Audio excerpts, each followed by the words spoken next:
A 24-year-old drops 40 on the biggest stage. An all-star can't hit a single shot. And a backup point guard nearly hijacks the finals. Game 5 of the Thunder vs. Pacers series wasn't just a basketball game. It was a turning point in the NBA Finals. Defensive masterclasses, breakout stars, injuries, and chaos. It had it all. And if this was the moment Oklahoma City seized destiny, then we just watched history unfold in real time. The moment that ball went up in Oklahoma City, you could feel it. This game mattered more. Tied at 2-2 with everything hanging in the balance, the Thunder didn't wait around. They hit the Pacers early, hard, and relentlessly. Hartenstein threw down a dunk to set the tone. Shea slashed into the paint like it was a layup line, and by the time Indiana blinked, they were down double digits. The Thunder's energy was insane. Every possession was a sprint. Every miss turned into a fast break. Every loose ball felt like life or death. And by halftime, OKC had locked the Pacers into a 59-45 chokehold. This wasn't just home court advantage, it was a warning. If you're wondering what defense wins championships looks like, rewatch this game. The Thunder's defense didn't just slow the Pacers down, it broke them. They recorded 15 steals, turned those into 32 points, held Indiana to scraps. This was basketball mayhem, choreographed by a team that knows how to disrupt. Every screen was switched, every passing lane clogged, every shot rushed or erased. Even Shea, usually the smooth operator on offense, played like a lockdown wing, racking up 4 blocks and 2 steals. It wasn't just hustle, it was domination, and it forced the Pacers into 23 brutal turnovers that buried them. And then, there was Tyrese Halliburton, or more accurately, the ghost of Halliburton. 5 minutes into the game, he tweaked his calf again, and from that moment on, he looked like a shell. No burst, no rhythm, just pain. He went 0 for 6 from the field, 0 field goals, just 4 points all from the line, and every time he tried to run the offense, OKC switched, smothered, and stripped him of everything that made him special. Luguentz Dort strapped him in, and when Dort sat, Cason Wallace and Alex Caruso just kept the vice grip tight. This wasn't just a bad night. It was a complete shutdown of one of the league's smartest offensive minds. Whether it was the injury, the scheme, or both, Halliburton couldn't breathe, let alone create. While Indiana was searching for answers, OKC found one in Jalen Williams. And what an answer it was.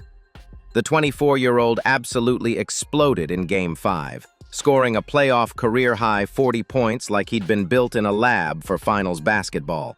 He sliced to the rim, he hit step-backs, he knocked down threes, and he attacked mismatches with a confidence that screamed superstar in the making. At one point, it didn't matter who Indiana threw at him, he just kept cooking. This wasn't some fluky hot streak. Jalen controlled the pace, read defenses, and delivered again and again. He even played the secondary creator role when Shea got swarmed. The result? 14 for 23 shooting, 3 of 4 from deep, 9 of 12 from the line, 40 points, 1 turnover, and complete chaos for Indiana. Don't let Jalen's fireworks fool you. Shai Gilgeous-Alexander was still in his bag. The All-NBA guard delivered a quiet 31-point, 10-assist double-double that made everything flow. When the Pacers blitzed him, he dished. When they sagged off, he buried them with mid-range art. His pace was surgical, his decisions crisp, his impact massive. OKC hit 14 threes in Game 5, and most of them came from Shai drawing help and finding the open man. He was the offensive anchor, the calming force, the leader. And on defense, 4 blocks. Yes, 4, from your star guard. Every time Indiana got close, Shai made the play. He might not have lit up the scoreboard like Jalen, but make no mistake, this was a Shai blueprint win. But right when the Thunder seemed ready to run away with it, T.J. McConnell happened. Yes, really. The veteran backup checked in during the third quarter and instantly turned the game on its head. He hit a flurry of shots, dove for steals, broke down the defense with his herky-jerky drives, and single-handedly cut a 16-point deficit to 8. At one point, it felt like he was the best player on the floor, outworking and outwitting OKC defenders who didn't know what hit them. McConnell finished with 18 points, 4 assists, 2 steals in just 21 minutes. He gave Indiana life when they needed it most. But that spark? It had a time limit. The fourth quarter began with tension in the air. Indiana was within reach. The game was slipping. But OKC? They said, not tonight. The Thunder opened the final frame with a 10-0 run that crushed the Pacers' hopes.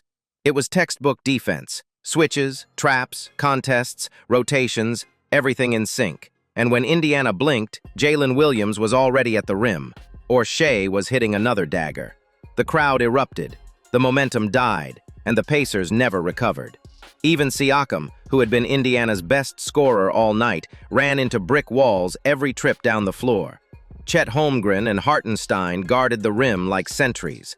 Dort, Caruso, and Wallace blanketed the perimeter. The Thunder had built a wall, and the Pacers had no way through. When the final buzzer sounded, the scoreboard read 120-109. But the message was louder. The Oklahoma City Thunder are one win away from an NBA title. Jalen Williams etched his name into finals lore. Shea proved he's built for championships. And the defense? It was one of the most suffocating performances we've seen on this stage in years. The Pacers will go back home for Game 6. They'll hope Halliburton can recover. They'll hope to force a Game 7. But right now, the momentum, the swagger, and the fire, it all belongs to OKC. This wasn't just a win, this was a statement. One more, that's all it takes. And if Game 5 was any clue, the Thunder might be ready to finish what they started.